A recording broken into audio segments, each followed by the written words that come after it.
ஆந்திர சம்பிரதாயப்படி ஆந்திர ஒரு சாதாரண ஒரு கிரகப்பிரவேசம் பண்ணினா கூட அவன் சத்யநாராயண பூஜை பண்ணாத எந்த ஒரு வைபவமும் பண்றது கிடையாது.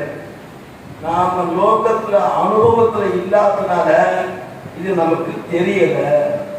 சாதாரணமா ஆத்துல ஒரு புண்ணியாவாசனம் பண்ணினா கூட அன்றைய தினம் சத்யநாராயண பூஜை பண்றது அப்படிங்கிறது ஆந்திர சம்பிரதாயமா இருக்கு. ஆந்திராவில் இன்னைக்கு நூற்றுக்கணக்கான பூஜை நடக்கும். அதனாலதான் ஆந்திராவுக்கு என்ன பெருமைன்னா திருங்கேஸ்வர கஷேத்திரம்னு பேரு. அதனால அடிக்கடி ஆந்திராவை விசிட் பண்ணுவா மகாபலிவா, புதுப்பலிவா, பாரபலிவா. ஏன்னா அந்த சத்யநாராயண சுவாமி அவங்க கிருபாலும். நமக்கு தமிழ்நாட்டில் அதை பற்றி ஜாஸ்தி தெரியாததுனால இதுல அந்த ரசத்தை நம்ம ரசிக்க முடியாம சிரமப்படுறோம். அப்படி சத்யநாராயண பூஜைங்கிறது ரொம்ப உசத்தியான பூஜை. இது சாதாரணமா பார்க்கறதுக்கு ஏதோ மாதிரி தெரியும், மற்ற பூஜை மாதிரி இல்லை. இந்த பூஜைக்கு ரொம்ப முக்கியம் ஸ்ரத்த, பூஜைக்கு ரொம்ப முக்கியம் உபவாசம், பூஜைக்கு ரொம்ப முக்கியம் பக்தி. சில கலசத்துல ஆவாகனம் பண்றது, சாதாரணமா ஏதாவது பூஜை பண்றதா இருந்தா நாம் இந்த கலசத்துல ஒரு வருமானம் ஆவாகனம் பண்ணுவோம். அப்புறம் அந்த எந்த தேவதைக்கு பூஜை பண்ண போறோமோ அந்த தேவதையை மாத்திரம் பூஜை பண்றதுன்னு வச்சுட்டு இருக்கோம். ஆனா சத்யநாராயண பூஜைக்கு மாத்திரம் அப்படி இல்லை. எப்படி ஸ்ரீருத்ரத்துக்கு மகன்யாசம் ஒரு பெரிய ஞாசம் பண்ணிக்கிறோமோ அந்த மாதிரி இந்த சத்யநாராயண பூஜைக்கு இந்த நேரம் என்ன பூஜை பண்ணினா அப்படின்னு இந்த பூஜை பத்தஜிதா சொல்ற. நாரத ரிஷி ஜனங்கள் ரொம்ப கஷ்டப்படுறா, எல்லாருக்கும் தாரித்திர திசை. இந்த சத்யநாராயண பூஜையினால என்ன கிடைக்கும்? முதல்ல தரித்திரம்ங்கிறது போயிடும். எல்லாரும் தாரித்திர திசையில இருக்கா, ஏழ்மையா இருக்கா, சாப்பாட்டுக்கு கஷ்டப்படுறான், துக்கங்களை அனுபவிச்சுட்டு இருக்கா. அதனால என்ன பண்றதுன்னு தெரியாம நாரத பகவான் போய் மகாவிஷ்ணு போய் வைகுண்டத்துல போய் மகாவிஷ்ணு போய் பிரார்த்தனை பண்ணி இந்த ஜனங்கள்லாம் பரம சௌக்கியத்தை அடையிறதுக்கு ஏதோ ஒரு உபாயம் சொல்லுவோன்னு கேட்க மகாவிஷ்ணு தன்னுடைய வாக்குனால இந்த சத்யநாராயண பூஜையை இந்த விதானமாக பண்ணுன்னு சொல்லியிருக்கார். அது என்ன விதானம்னா, முதல்ல சத்யநாராயண பூஜை பண்றதுக்கு கணபதி பூஜை பண்றது, அதுக்கப்புறம் 5 தேவதையும் முதல்ல பூஜை பண்ணி சத்யநாராயண சுவாமி பூஜை பண்றதுக்கு முன்னாடி இத்தனை தேவதைகளை கூப்பிட்டு அதுக்கப்புறம் தான் சத்யநாராயணனை பூஜை பண்ண முடியும். முதல்ல 5 தேவதையை கூப்பிட்டு பூஜை பண்ணணும். அது மகாகணபதி, பிரம்மா, விஷ்ணு, ருத்ரன், கௌரி, அப்படி 5 பேரை பூஜை பண்ணணும். அந்த பூஜை பண்ணி அதுக்கு நைவேத்தியம் தனியா பண்ணி அதுக்கு ஆராதனை எல்லாம் பண்றது. அதுக்கப்புறம் 8 தேவதைகள் திக்பாலகால பேர். அப்படி 8 தேவதைகள் இந்திராஜ நமஹ, அக்னேய நமஹ, யமாய நமஹ, நிருத்தய நமஹ 8 தேவதைகளை ஆராதனை பண்ணி அதுக்கு தனியா நைவேத்தியம் பண்ணி அதுக்கு பூஜை பண்ணி அதுக்கு ஆராதனைகள் பண்ணணும். அதுக்கப்புறம் நவகிரக இந்த மாதிரி ஒரு கும்பத்துல பூஜை பண்ணி ஒரு பூஜை பண்றதுக்கு இந்த சத்யநாராயண பூஜைக்கு மாத்திரம்தான் இந்த விதானம் சொல்லியிருக்கு. எந்த பூஜைக்கு இந்த மாதிரி விதானங்கள் சொல்லல. அப்புறம் நவகிரகங்களை பூஜை பண்ணணும். முதல்ல இந்த 5 தேவதை, அப்புறம் பிராண பிரதிஷ்டை, அதுக்கப்புறம் நைவேத்தியங்கள், அப்புறம் 8 தேவதைகளை 8 திக்குல பூஜை பண்ணணும். அதுக்கு தனி நைவேத்தியம், தனி பூஜை எல்லாம் பண்ணணும். அப்புறம் நவகிரகங்களை பூஜை பண்ணணும். அதுக்கு தனி நைவேத்தியம், தனி பூஜைகள் அப்படி பண்ணணும். அதுக்கப்புறம் தான் சத்யநாராயணனுக்கு திருப்பி சங்கல்பம் பண்ணிட்டு சத்யநாராயண அந்த கலசத்துல ஆவாகனம் பண்ணி அஷ்டோத்திரங்கள்லாம் வாசிச்சு அது புருஷ விதானமாக பண்ணணும்னு இருக்கு. அப்படி 2 விதம். யாருக்கு அருகதை இருக்கும் இந்த பூஜை பக்கம் ஜாதியே கிடையாது, எல்லா ஜாதிகளும் பண்ணலாம். இது ரிஸ்ட்ரிக்ஷன் கிடையாது. ரிஸ்ட்ரிக்ஷன் ஒண்ணுதான், பொறுமை வேணும், பக்தி வேணும். பொறுமை கிடையாது, கமர்ஷியலா பண்றோம்னா ஒண்ணுமே பலன் வராது. பக்தி வேணும், ஸ்ரத்த வேணும், இதோட இன்வால்வ்மெண்ட் இருக்கணும், டெடிகேஷன் இருக்கணும். டெடிகேஷன் இல்லை, இன்வால்வ்மெண்ட் இல்லைன்னா அனாவசியமா நம்மளையும் சிரமப்படுத்திட்டு மற்றவாதையும் சிரமப்படுத்த வேண்டியது. அதுதான் முக்கியமாக சொல்ற பகவான். திருப்பி திருப்பி பக்தி வேணும், சந்த வேணும்ன்றார். அப்படி நாரத பகவானுக்கு இந்த மாதிரி விதானமா பூஜை பண்ணி சத்யநாராயண இந்த கும்பத்துல ஆவாகனம் பண்ணி அவருக்கு அட்டோபராதிகள் புருஷசுத்த விதானமா சொல்லியிருக்கு. யாருக்கு அருகதை இருக்கோ அவ புருஷசுத்த விதானமா பண்றது, யாருக்கு அந்தந்த காரணத்துக்கு தகுந்த மாதிரி புராணோக்தமாகவும் சுவாமியை ஆவாகனம் பண்ணி பூஜை பண்றது. பூஜை பண்ணி முடிச்சதுக்கு அப்புறம் பிரசாதத்தை விநியோகம்னு வச்சிருக்கா. அடிக்கடி மகாபத் திருப்பி திருப்பி இந்த எங்க சுத்தினாலும் டாக்டரும் திருப்பி திருப்பி இந்த ஒரு இடத்துக்கு வர மாதிரி, எனக்கு நான் வேதம் படிக்கல, சாஸ்திரம் படிக்கல, புராணங்கள் படிக்கல, நான் படிச்சது முழுக்க மகாபரிவாளை தவிர வேற ஒன்றும் தெரியாது. அந்த தெய்வத்தின் குரலே பெரியவா சொல்லியிருக்கா. அன்னக்கூட்டுன்னு பேரு பூரி ஜெகநாத சுவாமி. அந்த பூரியில போய் ஜெகநாத சுவாமிய விதவிதமா அண்ணாங்க போட்டுட்டே இருப்பான். அந்த பிரசாதம் நாய் வாயில இருந்தா கூட புடுங்கி சாப்பிடுவது சொல்லி அந்த ஊருக்கு மாத்திரம் திருப்பி திருப்பி சொன்னதே விட்ட பேசுற மாதிரி சொல்ற தெய்வத்தின் குரல் தான். அதுல விரிவா எந்தெந்த கோவில்ல எப்படி எப்படி ஆராதனை பண்ணணும்னு அதுல சொல்லி திருப்பி மறுபடியும் நம்ம வேதம் சாஸ்திரங்கள்லாம் படிச்சு கத்துக்க முடியுமான்னு தெரியல. பழனிக்கு போனா எப்படி போகணும், திருப்பதிக்கு போனா எப்படி போகணும், பூரி ஜெகநாத சுவாமியை பார்த்தா எப்படி போகணும் நிறைய சொல்லியிருக்கான். அதுல பூரி ஜெகநாத சுவாமி கிட்ட மற்ற கோவில் மாதிரி கிடையாது. அந்த கோவில மட்டும் பிரசாதம் வாங்கிக்காத வெளியில வரக்கூடாது. அந்த ஊர்ல நாய் வாயில பிரசாதம் இருந்தா கூட புடுங்கி சாப்பிடுன்னு சொல்லியிருக்கு. அப்படி பிரசாதத்துக்கு பெருமை ஜாஸ்தி. அதே விதானம் தான் சத்யநாராயண பூஜைக்கும். இங்க ரொம்ப முக்கியம் என்னன்னா, சத்யநாராயண பூஜை நடக்குதுன்னா அவசியமா கூப்பிடாமையே கலந்துக்கணும். அதுல பக்தி ஸ்ரத்தையா இருக்கணும். பிரசாதத்தை பூஜை பண்ணினவாலும் எடுத்துக்கணும். ஒருத்தர் கூட பிரசாதத்தை நிந்தனை பண்ணக்கூடாது, அலட்சியப்படுத்தக்கூடாது. நமக்கு என்ன வரும்? அலட்சிய புத்தி தான் வரும். அலட்சியப்படுத்தாத பிரசாதத்தை யாரு கொடுத்தாலும் வாங்கிக்கணும். யாரு எப்படி கொடுத்தாலும் இந்த பிரசாதத்தை ஸ்வீகரிச்சுக்கணும். அதுதான் சத்யநாராயண பூஜையில பிராசஸ்தியம், முக்கியத்துவம். அப்படி இந்த பூஜா விதானத்தை முதல்ல நாரத பகவானுக்கு பகவானே நேர அனுகிரகம் பண்ணினார். இது எப்படி நமக்கு தெரிஞ்சது அப்படின்னு தெரிஞ்சுட்டா, நைமிஷாரண்யத்துல சனகாதி முனிவர்கள்லாம் சூத்த பௌராணிகத்தை கேட்கிறா. ஜனங்கள்லாம் இவ்வளவு கஷ்டப்படுறோமே, எல்லாரும் தாரித்திர திசையில இருக்கமே, இதுல இருந்து உயிரத்துக்கு ஏதாவது உபாயம் இருக்கான்னு சூத்த பௌராணிகத்தை கேட்க, அவர் இந்த கதையை முதல்ல சொல்றார். காசியில வாரணாசியில ஒரு அந்தன், ஒரு பிராமணன் இருந்தான். அந்தனர் இருந்தார் ஆரம்பிக்கிறார். திருப்பி திருப்பி நடுப்புற விஷயம். அதே மாதிரிதான் வாரணாசியை பொறுத்தவரையும் போகணும்னு நினைச்சுட்டா போயிடணும், இல்லைன்னா தோஷம் சொல்லிக்கணும். அதனால காசிக்கு வரேன், காசிக்கு போறேன் அப்படின்னா உடனே கிளம்பிடணும். அதை போய் தாமசப்படுத்தக்கூடாது. மேனேஜர் பெரிய மனசு பண்ணி இந்த குழந்தைகள் எல்லாம் போன வருஷம் வாரணாசிக்கு கூட்டிட்டு போனார். சிரமம் தான் இந்த காலத்துல. பாலபிரிவாவுடைய கிருபையினால வாத்தியார், மேனேஜர், நான் கூட அது இடைஞ்சலா இருந்தேன். கொஞ்சம் எல்லாம் தேவையா, அங்கெல்லாம் அப்படி இருக்குமே அப்படின்னு பசங்க கேட்டாங்க. என்ன கெடுக்கிறேன்னா வாத்தியாரே கூட்டு போறேன்னா அப்படின்னு ஏசியில ஏசியில வாரணாசினா போய் விஸ்வநாத் ஒரு தடவை போனா போதும். காசிக்கு போனவர்களுக்கு தான் அந்த அருமை தெரியும்.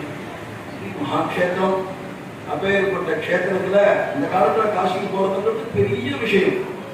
இந்த காலத்துல ராமேஸ்வரம், காசி ராமேஸ்வரம் போறதுங்கிறது ரொம்ப பெரிய பரிகாரமா சொல்லியிருக்கு. அப்படி வாரணாசியில போகணும்னு நினைச்சா போய் விஸ்வநாதரை தரிசனம் பண்ணியும். அந்த விஸ்வநாதரை தரிசனம் பண்ணி அவங்களை விட்டு அலங்காரம் பண்ணி பூஜை பண்ணும்போது தான் அந்த அருமை நமக்கு தெரியும்.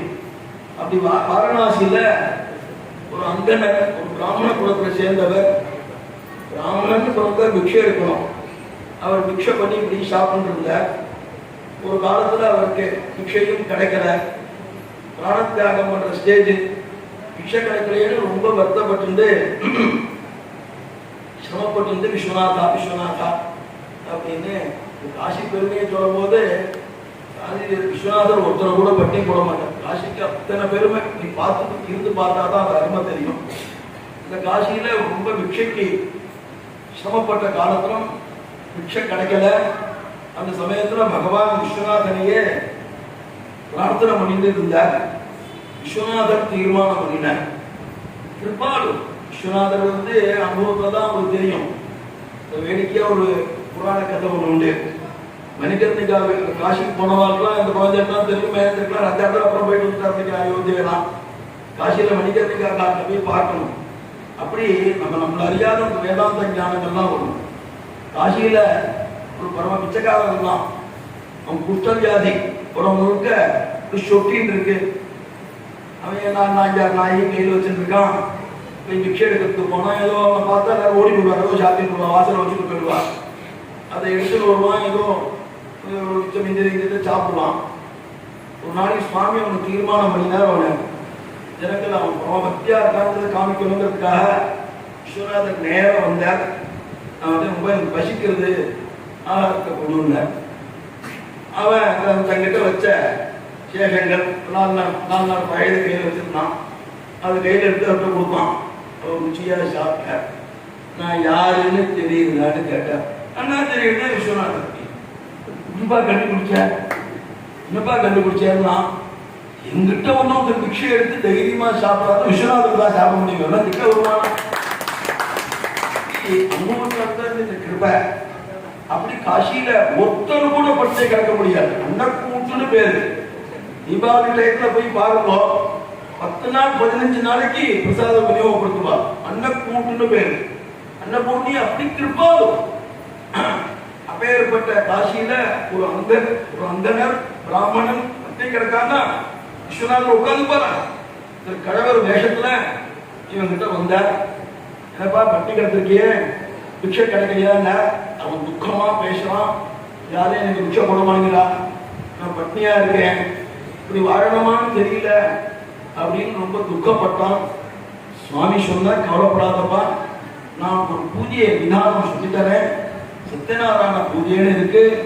நாரத பகவானுக்கு விஷ்ணுவே டைரக்டா உபதேசம் பண்ணின ஒரு கதை, ஒரு பூஜை. இந்த பூஜையை நீ பண்ணி உனக்கு க்ஷேமம் வரும், நீ பணக்காரனா போடுவ அப்படின்னு அவனுக்கு அனுகிரகம் பண்ணார். எனக்கு ஒருவேளை சாப்பாடு கிடைக்கிறதே கஷ்டமா இருக்கு, நீ எதுவும் பூஜை கேஜின்னு சொல்றல புரியலேன்னா நீங்க அனுகிரகம் பண்ணா தெரியுமா. அந்த பரமேஸ்வரன் கேவல ரூபத்துல நாளைக்கு பிக்ஷைக்கு போ, உனக்கு எது கிடைக்கிறதோ அதை வச்சு நீ பூஜை பண்ணுன்னு சொல்லிட்டு மறைஞ்சார். மறுநாளைக்கு பிக்ஷைக்கு போனார் அந்த பிராமணன். வழக்கத்தை காட்டும் நிறைய அவருக்கு கிடைச்சது. அதை வச்சுட்டு இந்த சத்யநாராயண பூஜையை அவர் பண்ணினார். அதுல ஒரு பலன் உடனே கிடைச்சது. அடிக்கடி பண்ண ஆரம்பிச்சு. நான் நாளைக்கு கதை சத்யநாராயண பூஜை பண்ணியிருக்கேன், நாளைக்கு கதையில யாராவது ஒரு ₹1 கோடி கொடுத்தாலும் நாளைக்கு சாயங்காலம் கோடி நான் பண்ணிடுவேன். அதான் நமக்கு சத்தியப்பலமா தான் தேவைப்படுறது. இப்போ அவன் பெரிய பணக்காரனா போயிட்டான், செல்வந்தரானா, அடிக்கடி சத்யநாராயண பூஜையை பண்ணிட்டே இருந்தான். இது முதல் கதை. அந்த விதானத்தையும் பரமேஸ்வரன், ஆமா, அந்த விதானத்தையும் பரமேஸ்வருடைய வாக்குனால சொல்ல அந்த பிராமணன் சத்யநாராயண பூஜையை பண்ணி இந்த கதாசிரமம் பண்ணி பிரசாதத்தை தானும் சுவீகரிச்சு மற்றவர்களுக்கும் கொடுத்ததுனால ஒரு பெரிய குபேரனாக கோடீஸ்வரனா போயிட்டான். சத்தியமா அப்படின்னா நிச்சயம் சத்தியம். என்னுடைய வயசுல நான் பார்த்திருக்கேன், பெரிய கோடீஸ்வரனா இருந்தவன் ஒரு க்ஷணத்துல பிச்சைக்காரனா போயிருக்கான். ஒண்ணுமே இல்லாம தாரித்திர திசையில இருந்தவன் பிரபுடைய கிருபையினால குபேரனாக நாள் கணக்கில் போயிருக்கான், நிமிஷ கணக்கில் போயிருக்கான். இது எல்லாத்தையும் அனுபவத்துல பார்த்திருக்கோம். அப்படி முதல் சரித்திரத்தை பூர்த்தி பண்ணினார். இந்த பூஜை அந்த பிராமணன் பண்ணிட்டே இருந்த காலத்துல விறகு வெட்டி விறகு விற்போம். காசியில ரொம்ப டிமாண்டு. காசியில ரொம்ப டிமாண்ட். இன்னைக்கும் காசியில மணிகர்ணிகா காட்டில் போய் பார்த்தா தெரியும். அந்த விறகு வெட்டி இப்படியே காசியில் விஸ்வநாதர் பேரை சொல்லிட்டேன். அந்த விறகெல்லாம் வியாபாரம் பண்ணி வந்தான். அப்ப ஏதோ காதுல ஒரு மந்திர சத்தங்கள்லாம் கேட்டது. என்னன்னு கேட்டார். ஏதோ பூஜை நடக்கிறது, பிரசாதங்கள்லாம் கொடுப்பார் அப்படின்னு சொல்ல, இந்த கதையை வந்து பூஜை பண்றவா முழுக்க கேட்கணும். அதுக்குள்ள பேசிட்டேன்னா நான் நிறுத்திடுவேன், நீங்க பேசினேன்னா நான் நிறுத்திக்குவேன். ஏன்னா பலன் வரணும்னு நான் இதுல நான் பேசி சத்யநாராயண பூஜை நடக்கிறது வந்து பின்னாடி தரிசனம் பண்ணினா பிரசாதம் கொடுப்பார். அந்த பிரசாதத்தை அந்த பிராமணன் பூஜை பண்ணி பிரசாதத்தை விறகு வட்டி கொடுத்தார். இந்த விறகு வட்டியோட பிரசாதத்தை சாப்பிட்டோன்னே அந்த பிராமணன் அண்ணனோட பார்த்து கேட்டான், இது என்ன பூஜை, இதனால என்ன லாபம்னா அந்த பிராமணன் தன்னுடைய கதையை சொல்றார். அடுத்த வேலை சாப்பாடுக்கு வசதி இல்லாமல் இருந்தேன், தாரித்திர சேலை இருந்தேன், பிராணத்தை விடுற ஸ்டேட்டில் இருந்தேன், விஸ்வநாதர் கடவுள் ரூபத்தில் வந்து இந்த மாதிரி சத்யநாராயண பூஜையை நாரத பகவான் விஷ்ணு பகவான் கேட்க, விஷ்ணு பகவான் தன்னுடைய வாக்குனால நாரதருக்கு உபதேசம் பண்ணியிருந்த பரமேஸ்வரன் கடவுள் ரூபத்தை என்கிட்ட சொல்ல, அந்த பூஜையை நான் பண்ணி அந்த சத்யநாராயண கிருபையினால என்னுடைய தரித்திரங்கள் எல்லாம் போய் இன்னைக்கு கோட்டீஸ்வரனா இருந்திருக்கேன். இன்னைக்கு கோடி கணக்கில் நிறைய பேருக்கு அன்னதானம் நடக்குதுன்னு சொல்ல யாருக்கும் ஆசை வராது. அந்த விறகு வெட்டியும் எத்தனை நாள் விறகு சுமக்கிறதுன்னு சத்யநாராயண பூஜையை பண்ணி பார்த்தா தான் தெரியும். கதையா கேட்கணும். திருப்பி திருப்பி நான் ஊரு பேர்லாம் சொன்னேன். இது பண்ணி பார்த்தா தான் இந்த அருமை தெரியும். விளையாட்டா இதை பண்ணினோம்னா அந்த அருமை தெரியாது. ஸ்ரத்த வேணும், பக்தி வேணும். இந்த விளையாட்டா சமாச்சாரம், இந்த விளையாட்டா நமக்கு சுலபமா மேனேஜர் தயவுனாலையும் வாத்தியார் தயவுனாலையும் சுலபமா நமக்கு கிடைச்சதுனால அந்த அருமை தெரியல. அந்த விறகு வெட்டி சத்யநாராயண பூஜைய விதானத்தில் இருந்துட்டு அவரும் தனக்கு இருந்த ஐஸ்வர்யத்தை வச்சுட்டு அவர் பூஜை பண்ணினார். அவர் இந்த பூஜை பண்ணி இந்த பிரசாதத்தை எல்லாரும் அவருக்கு விநியோகப்படுத்தி அவரும் பதிவு சென்றா ஆனா அப்படின்னு ரெண்டாவது பூர்த்தியாகுது.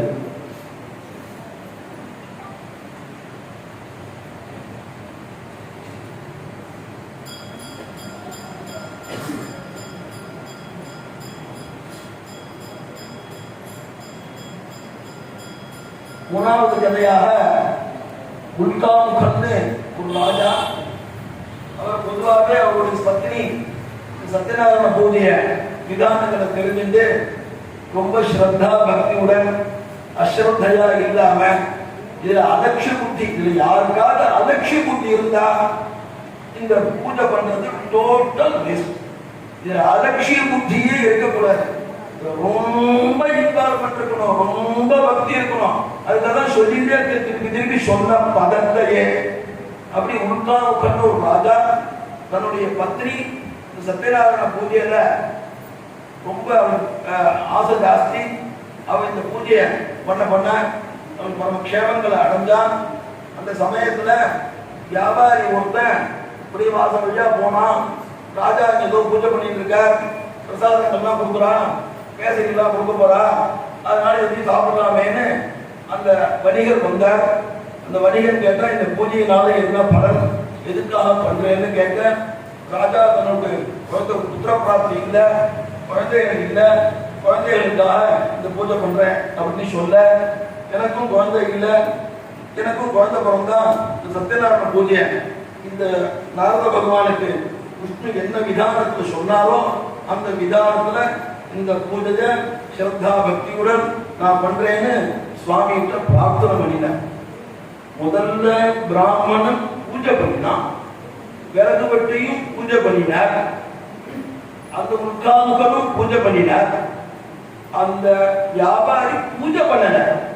இந்த சத்யநாராயண பூஜையை நான் பண்றேன் பிரார்த்தனை பண்ணினேன். பிரார்த்தனைக்கே என்ன பலனை வரும்.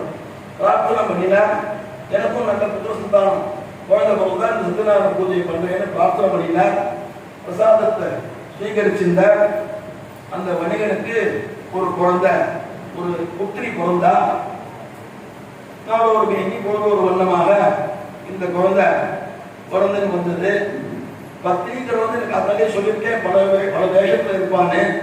அந்த பத்னி அந்த வணிகனை பார்த்து சத்யநாராயணனுடைய கிருபையினால நமக்கு ஒரு புத்திர சந்தானம் புத்திரி பிறந்திருக்கா, நம்ம குழந்தை பிறந்தோடனே சத்யநாராயண பூஜையை பண்றேன்னு பிரார்த்தனை பண்ணிட்டோமே, அதை படி பண்ணிடலாமா அப்படின்னு அவ கேட்க, அந்த வணிகன் தன்னுடைய வியாபார நிமித்தமாக எப்போதுமே நம்மளுடைய சுபாவம் என்னன்னா இந்த கதையில தான் என்ன விஷயம்னா அலட்சியமா இருக்கக்கூடாதுன்னு தெரிஞ்சுக்கணும்.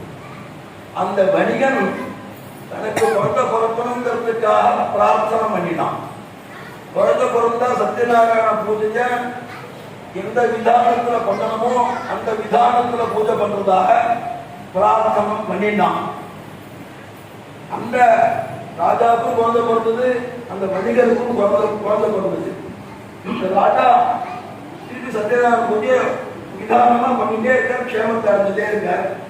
இந்த வணிகனுக்கு குழந்தை பிறந்தோன்னு சத்யநாராயண பூஜையை கொஞ்ச நாள் கழிச்சு பண்ணாமே அப்படின்னு அது அலட்சிய புத்தியா இருந்தார். பத்னி பல தடவை சொல்லி கூட அப்புறம் பண்ணலாமே.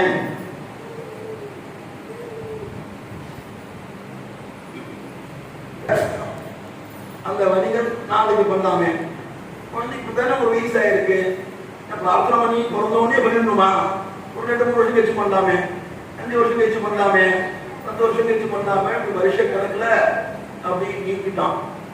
பகவான் மட்டும் கிருபா, பகவான் தண்டிக்க மாட்டான். பகவான் சோதரி இவரை அலட்சியம் பண்ணிருந்துட்டு பகவான் தண்டிச்சிருக்கலாம், ஆனா பகவான் தண்டிக்க மாட்டான். மகாபரிவாரம் யாரையும் தண்டிக்க மாட்டான். அதுதான் மகான்களுக்கு பெருமை. அந்த மாதிரி அந்த இவ்வளவு அலட்சியப்பட்டு கூட சுவாமி அவனை தண்டிக்கல.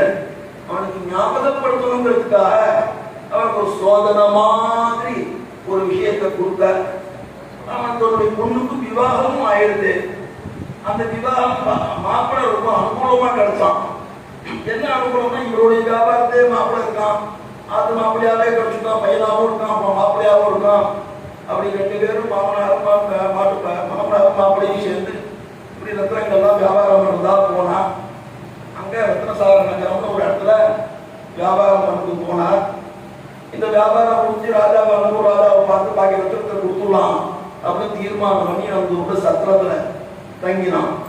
அந்த சமயம் பார்த்து ராஜாவுடைய அரண்மனையில திருடர்கள்லாம் நகைகளை திருடி ரத்தங்களை திருடி அந்த திருநத்தை பார்த்துட்டு காவலர்லாம் துரத்திட்டு வர வேற கதி இல்லாம இந்த 2ஆம் திருடின மூட்டையெல்லாம் இந்த வணிகர்களுடைய பையன் மாப்பிளையும் மாப்பிளையும் மாமனார் சைட்ல இந்த ரத்ன போட்டியை போட்டுட்டு அவன் நைசா காலையும் போடுவான் திருடலாம்.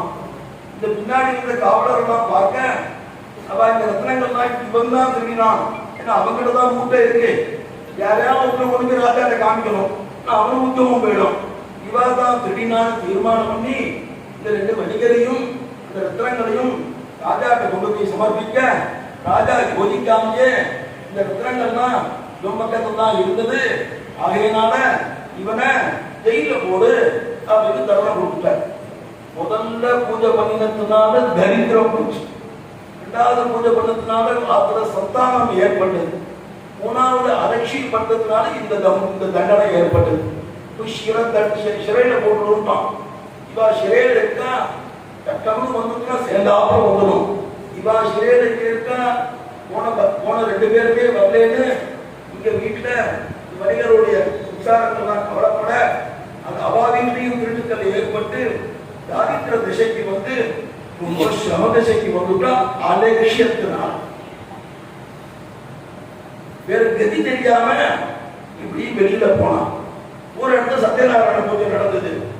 ஏதோ சவுண்ட் கேட்கறது, சத்தம் கேட்கறதுன்னு அவ 2 பேரும் உள்ள உத்தர போனா மாட்டுக்குள்ள போனா அந்த பொண்ணு பகவானுக்கு கிருபையினால இந்த கொடுத்த குழந்தை அந்த சத்யநாராயண பூஜையை தரிசனம் பண்ணி இந்த கதாசிரவணம் பண்ணி பிரசாதத்தை ஸ்வீகரிச்சுட்டு தன்னுடைய தாயார்கிட்ட போய் சொன்னா, அம்மா நீ வெளியில போயிட்டு இருந்தேன், சத்யநாராயண பூஜைய நடந்தது, பூஜையை பார்த்தேன், கதாசிரவணம் நடந்தது, அந்த இடத்துல பிரசாதம் கொடுத்தா பிரசாதம் சாப்பிட்டமா அப்படின்னு தன்னுடைய சந்தோஷத்தை தெரிவிக்க, அந்த அம்மா அந்த சத்யநாராயண கிருபையினாலதான் நீ பிறந்த உடனே சத்யநாராயண பூஜை பண்றதாக பிரார்த்தனை பண்ணிட்டோம். உங்க அப்பா எத்தனை தடவை சொல்லியும் அலட்சிய புத்தினால இன்னைக்கு பண்றேன் நாளைக்கு பண்றேன் அப்படின்னு சொல்ல சத்யநாராயண பூஜை பண்ணாத தோஷம் தான் இந்த சிரமம் நமக்கு வந்துடுது அப்படின்னு அவரை கதற, ஏ சத்யநாராயணா நிச்சயமா நான் பூஜை பண்ணிடுவேன்னு சொல்ல அந்த பொண்ணு சொன்னா, அம்மா நம்ம உடனே இந்த பூஜையை சத்திய பலமாக அலட்சியம் இல்லாம பூஜையை பண்ணிடலாம் அப்படின்னு தீர்மானம் பண்ணி இருக்கிற வஸ்துக்களை வச்சுட்டு இந்த சத்யநாராயண பூஜை ஸ்ரத்தையாக இந்த பூஜையை ரொம்ப அழகா பண்ணினோடுங்க. சத்யநாராயண சுவாமி சந்தோஷப்பட்டு ராஜாவுடைய சொப்பனத்துல போய், அப்பா நீ பிடிச்சு வச்சிருக்கியே 2 வியாபாரி, அவன் திருடர்கள் இல்லப்பா, உங்ககிட்ட ரத்னங்களை வியாபாரம் வந்திருக்காப்பா, அப்பா இந்த காரணத்தினாலதான் இந்த தோஷம் ஏற்படுதுப்பா, அவளை உப்புடு அப்படின்னு சுவாமி சொப்பனத்துல போய் சொல்ல, சொப்பனத்துல சொல்லுவாரான்னா சொப்பனத்துல பல துக்கங்களை நிவர்த்தி பண்ணிருக்கா என்னுடைய பிரபு இன்றைய தினம் வரையும் எப்போதும் வருவார். இந்த மாதிரி ராஜாவுடைய சொப்பனத்துல சத்யநாராயண சுவாமி போய் சொல்ல, ராஜா அபராதம் பண்ணிட்டு சொல்ல, அவ 2 பேரையும் ஜெயிக்கப்படுவதற்காக மன்னிப்பு கேட்டு அவளுக்கு புத்திரங்கள் எல்லாம் கொடுத்து நீங்க ஜாக்கிரதையாக இந்த ஊருக்கு போன்னு சொல்லி போட்டுல அவ 2 பேரையும் ஏற்றிட்டு அப்படி போட்டு வந்து இருக்கு. அந்த போட்டுல அந்த ரத்னங்கள் எல்லாம் எடுத்துட்டு வர சுவாமி என்ன பண்ணினா இவங்களை பரீட்சை பண்ணணும் அப்படின்னு சுவாமி தீர்மானம் பண்ணி ஒரு பிரம்மச்சாரி வேடத்துல அந்த ஓட்டத்துல ஏறிட. அந்த 2 வணிகர் பிரம்மச்சாரி ஓட்டுற ஓடணும். அந்த பிரம்மச்சாரி சும்மா இருப்பானே, சேட்டை பண்ணிட்டே இருப்பான். பிரம்மச்சாரி பழக்க இருப்பான், சாப்பிடணும் போகணும், எடுத்துக்கவே போடுவான், பேசணும் போகணும், சிரிக்கணும் போகணும், என்ன உருப்பட சேர்த்தான்னு சொன்னேன். நீங்க மட்டும் ஒத்தியான்னு கேட்காதீங்க, என்ன பார்த்த பையன் கேட்கலாம். அப்படி அந்த பிரம்மச்சாரி அந்த வணிகால பார்த்து, என்னமோ 2 மூட்டை வச்சிருக்கே, இது என்ன மூட்டை அப்படின்னு கேட்க, அந்த வணிகன் உண்மையை சொன்னா இவன் தெளிந்து போடுவானோ அப்படிங்கிற பயத்துல இது ஒண்ணுமே இல்ல, இது குப்பை சரகு அப்படின்னு சொல்ல, பிரம்மச்சாரி ததாஸ்து அப்படியே ஆகட்டும் என்ன சொன்னார். வச்சனையா தரித்திரமா, வாக்குனால பேசுற தரித்திரமா பேசாதப்பா, வாக்குனால பேசுற வசதியா பேசுவாங்க. ஏன்னா நம்மளை சுத்தி பல தேவதைகள் ததாஸ்து சொல்லிட்டே இருக்கு. நீ எப்பவும் நல்ல விஷயங்களை பேசிட்டே இருக்கணும், அபசோகமா இல்லாத பேசி அது ததாஸ்து சொல்லி அந்த துக்கம் நமக்கு வந்துடக்கூடாதுன்னு சுவாமி அந்த தர்மத்தை உபதேசம் பண்ணி அது என்ன இருக்குன்னு கேட்க, சரகு இருக்குன்னு சொல்ல, குப்பை இருக்குன்னு சொல்ல, சுவாமி ததாஸ்து அப்படியே ஆகுதுன்னு சொல்ல, கொஞ்ச நாள் இறங்க வச்சு குட்டியை பிடிச்சு பார்த்தா சரகா இருக்கு, கூட்டையை பிடிச்சு பார்த்தா குப்பையா இருக்கு. இவன் கொண்டு போன ரத்னமும் இல்ல, ராஜா கொண்ட ரத்னமும் இல்ல, என்ன பண்றதுன்னு தெரியாம தப்பிச்சு அவனுக்கு ஞாபகம் வர பிரம்மச்சாரி பார்த்த பிரம்மச்சாரிக்கு சாதாரண விஷயம் இல்ல, பிரம்மச்சாரி பிரம்மச்சாரியாக இருந்தான். அப்படி பிரம்மச்சாரி காலில் போய் விழுந்து அபராதம் பண்ணிட்டு நீங்க க்ஷேமத்தை கொடுக்கணும், ரத்னங்கள் இருந்தது அப்படின்னு மறுபடியும் கேட்கிறார் பிரம்மச்சாரி. சரகு இருக்குன்னு சொல்லிய, குப்பை இருக்குன்னு சொல்லி இப்ப என்ன இருக்குன்னு கேட்டார். இப்ப அந்த ரத்னங்கள் இருந்தது, ராஜா ரத்னங்கள் தான் இருந்ததுன்னா அதுவும் ததாகவும் அப்படியே ஆகும்னு சொல்ல, அது ரத்னமாகவும் சொர்ணங்களாகவும் அந்த மூட்டைகள்ல வரப்பட்டது. அந்த 2 பேரும் ரொம்ப சந்தோஷத்தை அடைந்து தன்னுடைய பத்திரிகளுக்கு நாங்க வரோங்கிற தகவலை அப்படி சொல்லி அனுப்பிச்சா.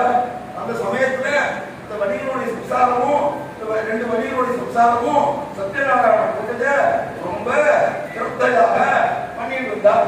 இவா 2 பேரும் ஓடத்துல ரொம்ப நாள் கழிச்சு வராமன்னு அந்த பிரசாதத்தை பூஜை பண்ணினவா ஸ்வீகரிச்சுக்காம அலட்சிய புத்தியோட ஓடினோம்.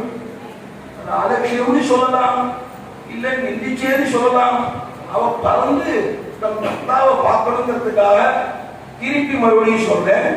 அந்தனர் வாரணாசியில பூஜை பண்ணி ஒரு செல்வந்தராக வந்தார், விறகு வெட்டி பூஜை பண்ணி செல்வந்தராக வந்தார். உட்கார்ந்து ராஜா பூஜை பண்ணி அவருக்கு குழந்தை பிறந்தது. இந்த வணிகர் பூஜை பண்றேன்னு பிரார்த்தனை பண்ணி குழந்தை பிறந்து அலட்சிய புத்தினால பூஜை பண்ணாம இருந்து சிரவாசத்தை அனுபவிச்சு இப்ப மறுபடியும் ரத்னத்தோட வரும்போது சொல்லி அனுப்ப, இவ 2 பேரும் அலட்சிய புத்தியோட தன்னுடைய பக்தாவை பார்க்கணுங்கிற ஆசையினால பிரசாதத்தை கூட ஸ்வீகரிச்சுக்காம போட்டமா கரைக்கு போனான். அங்க போனா அந்த சமயத்துல பகவான் இன்னும் புரியலன்னு சொல்லி திருப்பி சோதிக்க ஆரம்பிச்சா. அவனை தள்ளி விட்டார். அவன் போய் இந்த ஓடத்துல வந்து தண்ணீரை விட்டுட்டான். அந்த உயிர் போற நிலைமை கொண்டுட்டு ஆஹா நம்ம தப்பு பண்றோமேன்னு சொல்ல கதற சத்யநாராயண காப்பாத்து அப்படின்னு சத்யநாராயண பிரார்த்திக்க பண்ண சத்யநாராயண சுவாமி அசரீர் வாக்காக சத்யநாராயண பூஜைய ஸ்ரத்தையாக ரொம்ப விஸ்தாரமாக அழகான பண்ணின. ஆனா பிரசாதத்தை ஸ்வீகரிச்சுக்காம வந்த தோஷத்தினால இது ஏற்பட்டு நீ பிரசாதத்தை ஸ்வீகரிச்சுக்கோ உனக்கு மறுபடியும் உன் பக்தா கிடைப்பான்னு அசரீர் சொல்ல மறுபடியும் போதி பகவான நமஸ்காரம் பண்ணி அபராத க்ஷமாபணார்த்தம் கேட்டு பிரசாதத்தை ஸ்ரத்தா பக்தியுடன் பிரசாதத்தை எடுத்துட்ட முகூர்த்தம் திருப்பி வர பார்க்க சுவாமி அந்த ஓடத்திலிருந்து அந்த வணிகர் ரத்னத்தோட வந்த தன்னுடைய க்ஷேமத்தை அடைஞ்சார். அந்த வணிகத்தை சொன்னா சத்யநாராயண பூஜை பண்ணாதனாலதான் எனக்கு சிறைவாசம் கிடைச்சது. அதனால இந்த சத்யநாராயண பூஜை பண்ணினா என்ன லாபம்னா பண்ணாதனால காராகிரக வாசம், பண்ணினத்தினால சுவாமி கருணாமூர்த்தி சொப்பனத்தை சொல்லி இந்த காராகிரக வாசம் நிவர்த்தி ஆயிடுது. இனி சத்யநாராயண பூஜையை நம்ம கிரகத்துல அடிக்கடி பண்ணணும் அப்படின்னு எல்லாரும் சேர்ந்து ஸ்ரத்தா பக்தியாக இந்த கதையை பூர்த்தி பண்றார். ஆரிய குலத்துல சேர்ந்த மக்கள் தான் சேர்ந்து இந்த சத்யநாராயண பூஜையை ரொம்ப ஸ்ரத்தையா பண்ணிட்டு இருந்தார். இந்த ராஜாவும் சத்யநாராயண பூஜையில கலந்துட்டார். ராஜா வந்திருக்காருங்கிறதுக்காக அந்த மக்கள்லாம் இந்த பிரசாதத்தை கொண்டு போய் ராஜாவான துங்கபஜனுக்கு முதல்ல சமர்ப்பணம் பண்ணினான். அவன் ராஜாவாச்சு. இவ பூஜை பண்ணுவா ஆரிய குலத்தை சேர்ந்தவா. இவா இனிக்கா பண்ணாளா, ஸ்ரத்தையா பண்ணாளா, பக்தியா பண்ணாளா, ஆச்சாரத்தோட பண்ணினாலான்னு இது எதுவுமே பார்க்கக்கூடாது. அதனால ராஜா என்ன பண்ணா என்ன மேல அஞ்ஞானத்தோட வெளிப்பாடுல இவாட்ட போய் பிரசாதம் வாங்கிக்கிறதா அப்படின்னு அலட்சிய புத்தியோட அந்த பிரசாதத்தை வேண்டாம். அந்த பிரசாதத்தை ஸ்வீகரிச்சுக்காதனால 2 இடத்துல பிரசாதத்தை பற்றி சொல்லியிருக்கு. பூஜை பண்ணி பிரசாதம் தான் முக்கியம். பிரசாதத்தை ஸ்வீகரிச்சுக்காம வாங்கிக்காம அலட்சிய புத்தியோடு இருக்கக்கூடாதுதான் முக்கிய விஷயம். அப்படி துங்கபஜனுக்கு இந்த பிரசாதத்தை ஸ்வீகரிச்சுக்காதால அவனுக்கு பிறந்த குழந்தைகள்லாம் காலகத்தியை அடைஞ்சு தாரித்திர திசைய நடத்துப்பான். என்ன பண்றதுன்னு தெரியாம போய் மகான்களை போய் அண்டி கூட வாத்தியார போய் அண்டி என்ன காரணம் தெரியல, திடீர்னு குழந்தைகள்லாம் காலகத்தியை அடைஞ்சுட்டா என்ன பண்றதுன்னு தெரியல, தாரித்திர திசை விட்டு அப்படின்னு கஷ்டம் வந்தா டாக்டர் போகக்கூடாது, கஷ்டம் வந்தா மகான்கிட்ட போகணும், கஷ்டம் வந்தா வாத்தியார்கிட்ட போகணும், கஷ்டம் வந்தா மகான்களை போய் பார்க்கணும், கஷ்டம் வந்தா அவனே டாக்டர்கிட்ட போயிடணும், ஜோசியர்கிட்ட போயிடணும்.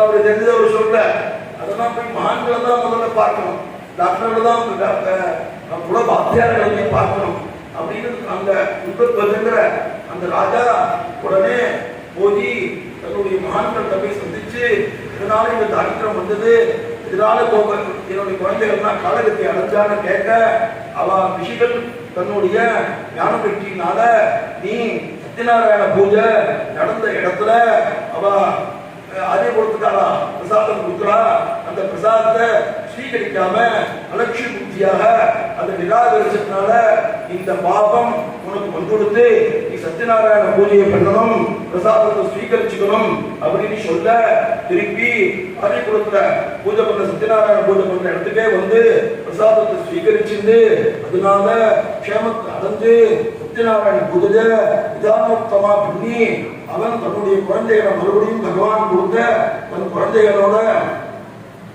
பரம சௌக்கியத்தை அடைந்து தாரித்திர திசை போதி அந்த ராஜபரிபாலனம் என்ன பண்ணினா 5வது சரித்திரம் பூர்த்தி ஆகுது.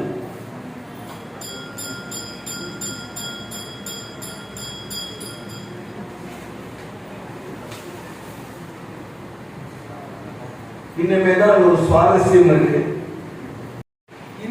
இந்த யுகத்துல மட்டும் நம்ம தரித்திரம் போனா போராது, மருஜன்மாவும் இல்லாம பரத்திலையும் சௌக்கியம் வரணும் அப்படிங்கிறது எல்லா பூஜையோட முக்கியத்துவமா இருக்கணும். இந்த சத்யநாராயண பூஜையில அதுதான் முக்கியத்துவமா சொல்லியிருக்கு. என்ன முக்கியத்துவம்னா முதல் கதை அந்த பிராமணன்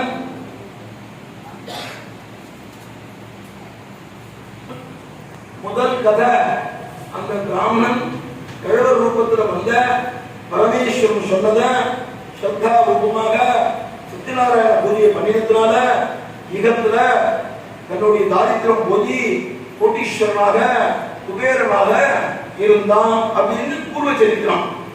அவருடைய காலகத்தை அடைஞ்சோட மறுஜன்மா அவர் என்னவாக பிறந்தார் அப்படின்னா விஷயம். மறுஜன்மால குச்சேலனாக அந்த பிராமணன் பிறந்தார். மறுஜன்மால குச்சேலனாக அவர் பிறந்து இந்த ஜெகத்த தர்மத்தை அனுஷ்டானம் பண்ணி அதனால என்ன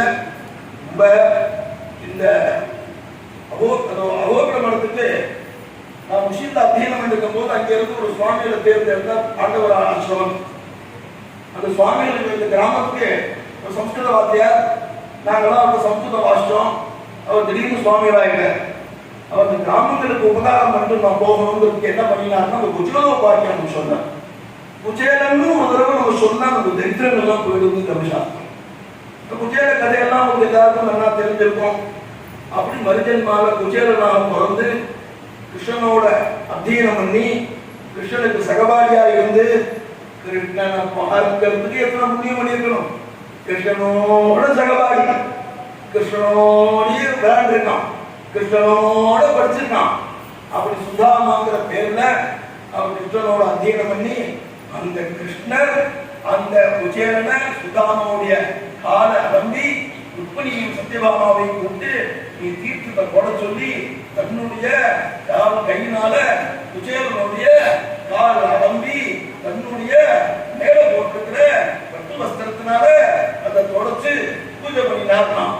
அந்த அந்தனன் சத்யநாராயண பூஜை பண்ணினத்தினால இக ஜன்மாலையும் சௌக்கியத்தை அடைஞ்சு மறுஜன்மால குஜேலனாக அவதாரம் பண்ணி கிருஷ்ணன் சாயுதித்தான். குஜேலோபாக்கியம் 4 நிமிஷம் சொல்லணும், 4 நிமிஷம் சொல்லணும், அங்க மணி ஆயிடுச்சு, இங்க மணி ஆயிடுச்சு, இப்படிதான் சொன்னா நான் ஓடிடுவேன். அது அப்பேற்பட்ட கதை. சொன்னவனுக்கு நான் சொல்லி பார்த்தாதான், அனுபவிச்சு பார்த்தாதான் தெரியும். அப்படி குஜேலோபாக்கியம் அடுத்த ஜென்மால குஜேலனாக அவதாரம் பண்ணினாலும் முதல் சரித்திரங்களுடைய பலன் நிகழ்வுகளையும் பலத்திலையும் இந்த விறகு வெட்டி அவன் சத்யநாராயண பூஜை பண்ணினான். அதனால பெரிய வியாபாரியாகி அந்த ஜென்மால குபேரனாக கோடீஸ்வரனானான் அப்படின்னு இக கதை நம்ம சொன்னோம். பரகத குகனாக அவதாரம் பண்ணினான். குகனாக அவதாரம் பண்ணி யோஜனை பண்ணி பாருங்க. இந்த சத்யநாராயண பூஜை பண்ணதுனால இக ஜென்மால பலனை அடைந்து அடுத்த ஜென்மால சுதாமாவா பிறந்து கிருஷ்ணனை கட்டி பிடிச்சிருப்பான். கிருஷ்ணனை பார்க்க முடியுமா? கிருஷ்ணனை கட்டி பிடிச்சிருந்தான் சுதாமா. கிடைக்குமா?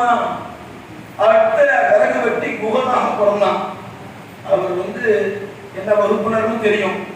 ராமன் குகனை ராமாயணத்தை பார்க்கும்போது குகனை தம்பிங்கிறார். அப்படி குகனை சக்கியம் பண்ணிட்டார். குகனை கட்டி பிடிச்சிருந்தார். ராமன் குக சக்கியம் பண்ணிட்டார். அப்படி அடுத்த விறகு வெட்டி குகனாக அவதாரம் பண்ணி குகனாக மறுஜன்மால கரெக்டான வார்த்தை பிறந்தாருன்னு சொல்லக்கூடாது. குகனாக அவதாரம் பண்ணி அந்த ராமனுடைய சாகித்யத்தை அடைஞ்சாருன்னு 2வது கதை. இந்த உட்காமுகன்னு அந்த ராஜா பூஜை பண்ணினதுனால அடுத்த ஜென்மா தசரதனாக பிறந்தார். ஏன்னா அவர் பவர்னா ஏன்னா அவர் அலட்சியப்படுத்தல, பூஜையை ஸ்ரத்தையா பண்ணினார், அவசரப்படுத்தல, டைமா எடுத்து சொல்லல, இதுக்குதான் முக்கியத்துவம், இதுக்கு நாளைக்கு டைம் கிடைச்சுமா கட்சிதா அப்படி உட்கார்ந்து ராஜா அவனை ஸ்ரத்தையா பண்ணினதுனால அடுத்த ஜென்மால தசரதனாக பிறந்தார். பண்ணி பாருங்க. தசரதனா பிறந்து என்ன புரியுமேன்னா ரங்கநாதனையே பூஜை பண்ணவும். ராமனுக்கு தகப்பனார், ராமனுடைய கையினால அவனுக்கு கர்மாக்கள் நடந்தது. அப்படி ஸ்ரத்தா பக்தியோட பண்ணா இக ஜென்மாலையும் பலன் அடுத்த ஜென்மாலையும் பலன்னு அந்த உட்காமுகன் தசரதனாக அடுத்த ஜென்மால அவதாரம் பண்ணினான். இந்த வணிகர்கள் பிரசாதத்தை நிந்திச்சார், அலட்சியப்படுத்தினார். அதனால அடுத்த ஜென்மால அவர் மோருத்வஜனாக பிறந்தார். அந்த மோருத்வஜன் பெரிய ஞானியா இருந்தான். அடுத்த ஜென்மால அவன் சரீரத்தை துச்சமா நினைச்சான். இந்த சரீரம் அனித்தியமான சரீரம், இது துச்சம்னு நினைச்சார்னு மோருத்வஜனுடைய கதை. அவர் ஒரு பிராமணனுக்கு தன்னுடைய சதப்பீடத்தை கொடுக்க வேண்டியதா இருந்தது. அவர் எடுத்துக்கொண்ட தான் பிராமணன் இருக்கும் போது மோருத்வஜன் சதைய தானம் பண்ணினான் பிராமணனுக்கு அப்படின்னு மோருத்வஜனுடைய கதை. ஆனா என் அனுபவத்துல பார்த்திருக்கேன், காஞ்சி பரமாச்சாரியார் என் தெய்வம் என் பிரபு சரீரத்தை துச்சமா பார்த்தார். பக்கத்தில் இருந்தவங்க தான் அந்த அனுபவம் தெரியும். ரமண மகரிஷி துச்சமா பார்த்தார். மகான்கள் தான் இந்த சரீரத்துக்கு பெருசா ஒரு முக்கியத்துவம் கொடுக்க மாட்டான். அப்படி அந்த வணிகர் அடுத்த ஜென்மால மோருத்வஜனாக பிறந்து தன்னுடைய சரீரத்தை சத்பிராமணனுக்கு ஒரு அவசர நிமித்தமாக தானம் பண்ணி மோட்ச சாம்ராஜ்யம் அடைந்தார். அவர் 4வது சரித்திரம். 5வது சரித்திரம் தான் ஆச்சரியமா இருக்கும். ஏன்னா இந்த ஜென்மாலையும் அவர் ராஜா இருந்தார். அவர் ஒன்னே ஒரு தப்பு பண்ணார். அஞ்ஞான நிமித்தமாக இந்த ஆரியர் குலத்தில் கொடுத்த அந்த பிரசாதத்தை எடுத்துக்கணுமா, அவ ஐஜீனிக்கா பண்ணாளா ஆச்சாரமா பண்ணாலான்னு அஞ்ஞானத்துடைய வெளிப்பாட்டினால எடுக்காத காரணத்தினால. ஆனா என்ன பண்ணிட்டான்னு மகான்களோட அண்டினாங்க. சும்மா இஷ்டத்துக்கு பண்ணிடக்கூடாது. மகான்களை கேட்காது எதுவும் பண்ணக்கூடாது. மகான்களை போய் அந்த குலவாத்தியார போய் கேட்க, குலவாத்தியார் சத்யநாராயண பூஜை பண்ணு சொல்லி அதனால அவர் தன்னுடைய குழந்தைகளை மறுபடியும் மீண்டு எடுத்தார். செல்வந்தர் ஆனார். ராஜ்ய பரிபாலனத்தை தர்ம சிந்தனையோட பண்ணினதுனால அடுத்த ஜென்மால பிரம்மாவாக அவதாரம் பண்ணினார். பிரம்மாங்கிற போஸ்டருக்கு டிரான்ஸ்பர் ஜாப் இருக்கு. ஒரு தடவை பிரம்மாவுக்கு ஜென்மாவுக்கு பிரம்மா கிடையாது. அவர் சதுர்முக பிரம்மா இத்தனை யுகம் தான் இருக்கலாம் இருக்கு. அதனால ஒரு 4 கலியுகம், 4 திரேதாயுகம், 4 கிருதயுகங்கள்லாம் முடிஞ்ச உடனே வேற பிரம்மா வருவார். அதனால ஒருத்தர் கேட்கலாம், இன்னும் பிரம்மா மாறிட்டே இருப்பாரா? பிரம்மா மாறிட்டே இருப்பார். ஏன்னா அவர்தான் இந்த சிருஷ்டி பண்றதுக்காக அந்த சமயங்கள்ல அவதாரம் பண்ணியிருக்கா.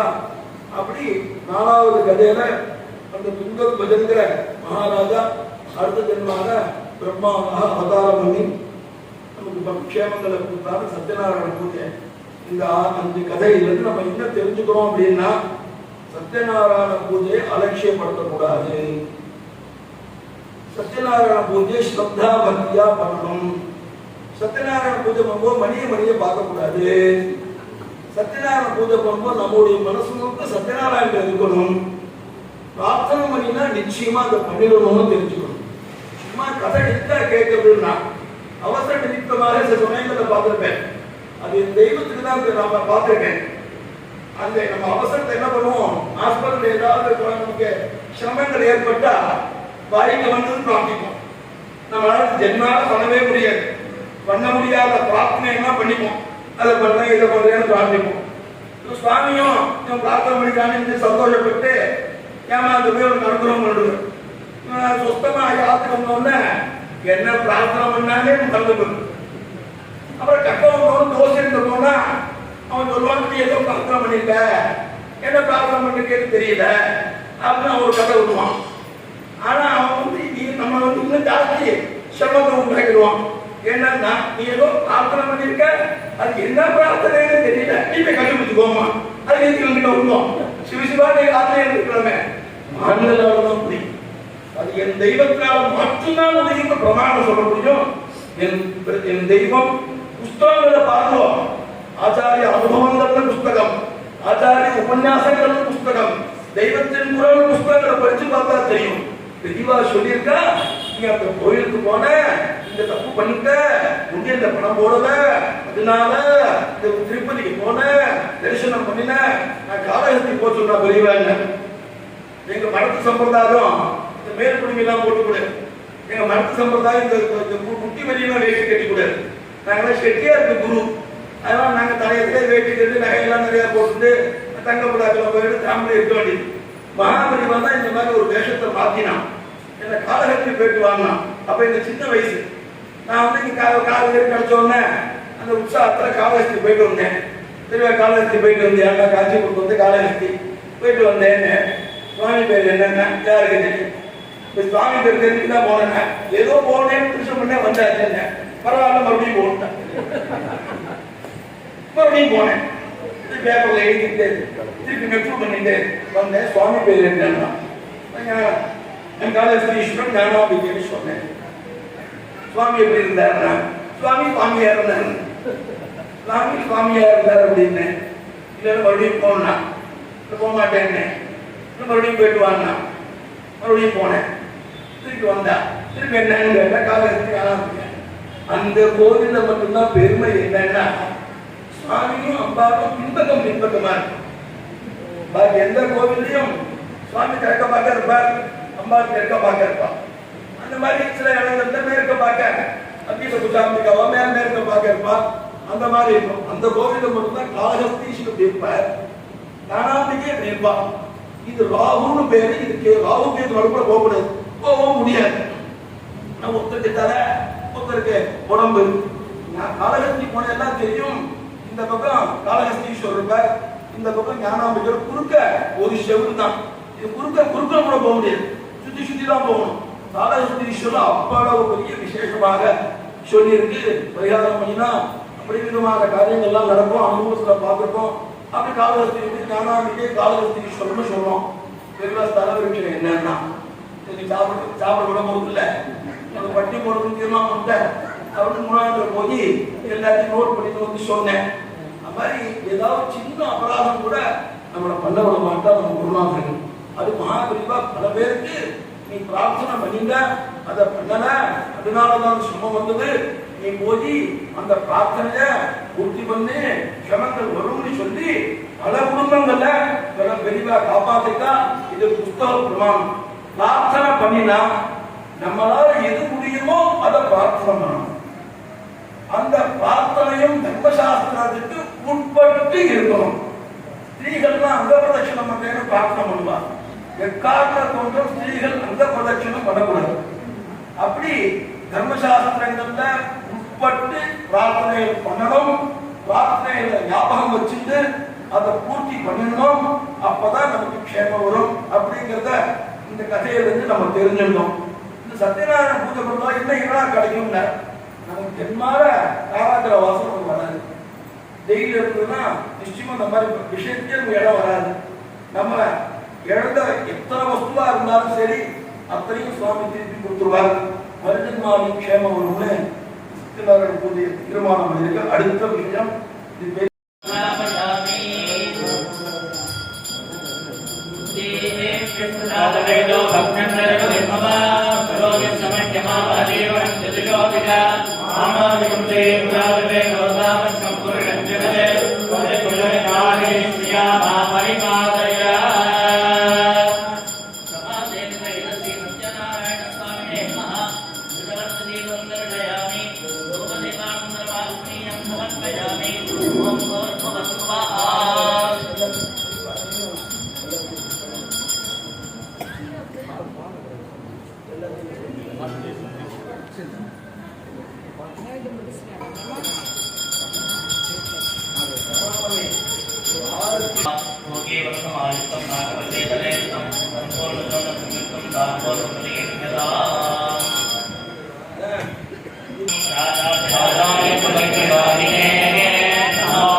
எல்லாருமே ஒரு நிமிஷம் கண்ண முடியும்.